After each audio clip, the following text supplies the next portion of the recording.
ABCD বৃত্তস্থ চতুর্ভুজের BC বাহুকে ই পর্যন্ত বর্ধিত করা হলো। কোণ বিএডি সমান 140 ডিগ্রি হলে কোণ ডিসিই সমান এর মান কত হবে? 4টা অপশন আছে। তো প্রথমে আমি বৃত্তটা এঁকে নিচ্ছি, আনুমানিক একটা হাত দিয়ে এঁকে নিচ্ছি। তোমরা চাইলে রুল কম্পাস দিয়ে আঁকতে পারো।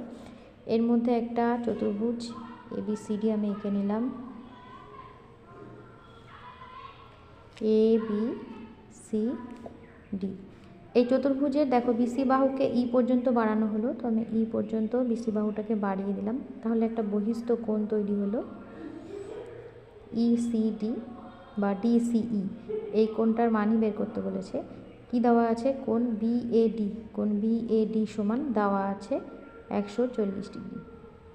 তো দেখো, যে কোনো বৃত্তস্থ চতুর্ভুজের একটা বাহুকে বর্ধিত করলে যে বৃত্তস্থ কোণটা উৎপন্ন হয় সেটা বিপরীত অন্তস্থ কোণের সাথে সমান হয়, অর্থাৎ ডিসিই সমান হবে 140।